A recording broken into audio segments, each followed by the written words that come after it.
Hi, this is part 3 of the Henry vac strip down.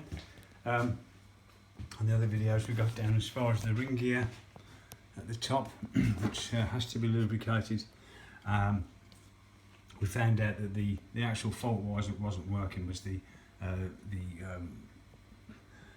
contacts had actually broken off, which spin around on this. But anyway, we'll continue as if we haven't found the fault yet. The fault was the vac went dead after they'd been using, the woman had been using it for a while. I suspect what the fault is, but we'll go through it anyway. First of all, the reason that these Henry vacs will switch off, as many other vacuum cleaners do, is because the machine gets overheated. The reason it gets overheated is because of things like this, a filthy filter bag. Now, when I first took this out, it was worse than this, and I had to get some of the muck off. It was just so bad.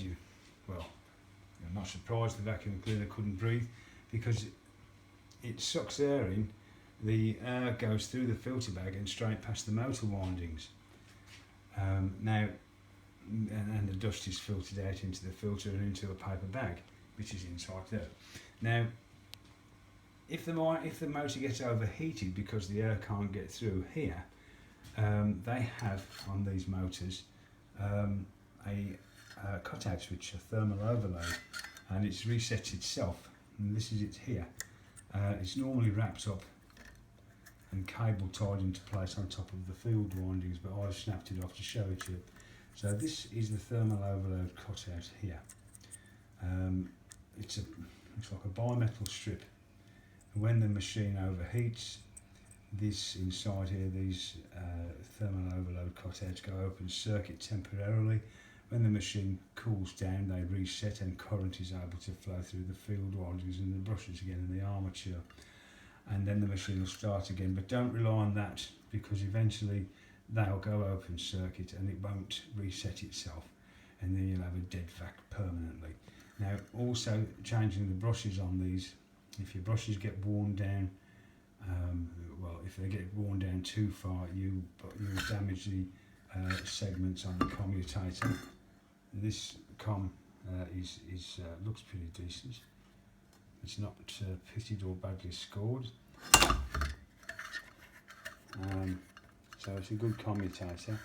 Anyway, the way you get these off is you take, there's a little tag here, and these come from one side of the field windings into here. You pull that off, take these two screws out, give it a little lift, and it comes out. On this side, I've got one already prepared, would you believe? Watch with mother. There's the tag what you pull off, which goes onto here on the side there. These, on this particular model, these go directly onto the armature, not at an angle. They go straight on, straight across it.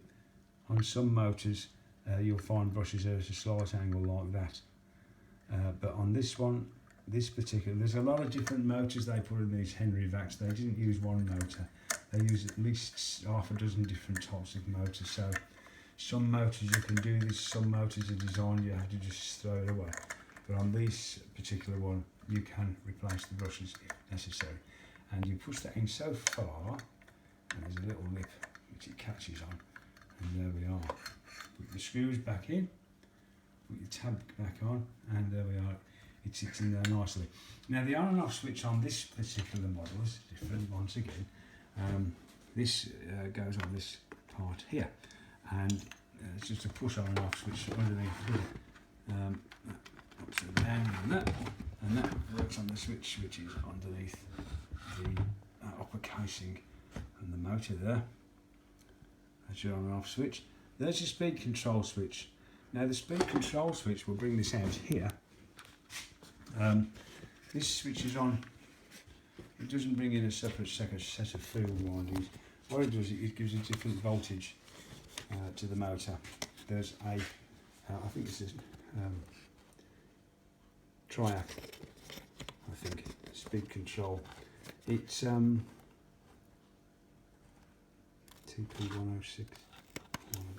Anyway, yeah, it controls the voltage by switching on and off at a different part of the sine wave, the AC voltage, it switches the voltage off. Only supplies half the voltage to the motor, and the other half of the time it doesn't get any. This all happens quite rapidly in the 50 cycle per second mains sine wave. So it gives you half voltage to run at its normal speed, and then when you press this control here on this one, it's a switch on this particular model. It switches from low to high. It brings in the circuits for this speed control device in here, and supplies the full voltage to the motor, bringing the speed up. So the faults can be on the Henry vac when it goes dead. It can be a fuse, maybe the two bulbs gone in the electric, who knows. Plug a lampshade in, switch it on, see if it works, you know the socket's okay. Check the fuse in your plug. If you haven't got a multimeter, then just put a new fuse in. The fuses don't blow for nothing. They do blow through old age, but they don't go for no reason, so you need to find the fault.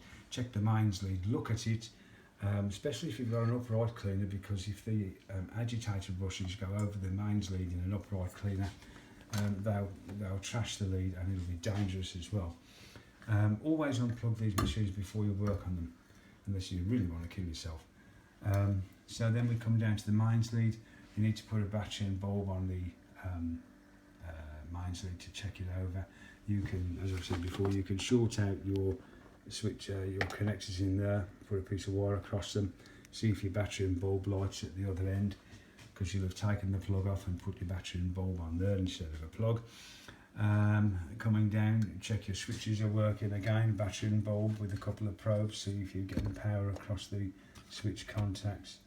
And then you can look at your brushes. It probably won't be the brushes, could be, but if the brushes have gone that bad, then it's going to wreck your commutator anyway. If they start going down and they've crumbled, they will have buggered your commutator up. Throw the motor away, get a new one, it's not worth bothering with. Thermal overload cut out, there it is.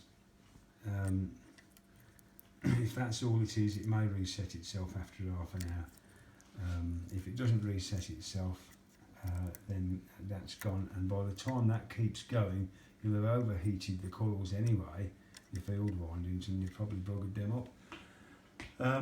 So there we are. If it keeps stopping after you've been using it for 10 or 15 minutes, get this dirty bag washed. And the old ones you can wash, and you don't wash the new ones, you have to throw them away.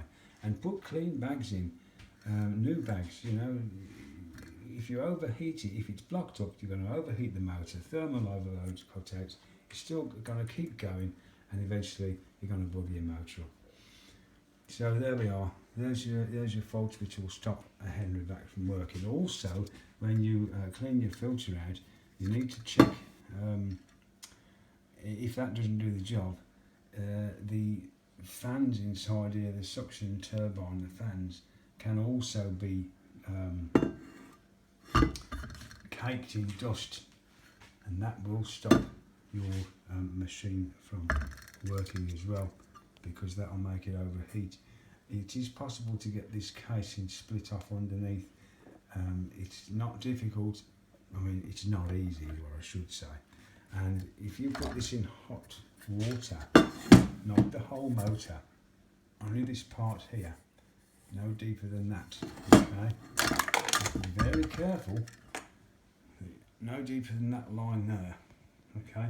Hot soapy water, and it may soak off, but don't get this part wet, because if you do, you've buggered your motor up. And don't get plugging it in until you're sure that everything is dry. You can get that off then, you know, you can clean the fans in the motor. And that really is about it. I think I've covered it all on that. And now I shall leave you to think about these 3 videos. Thanks for watching, and bye bye for now.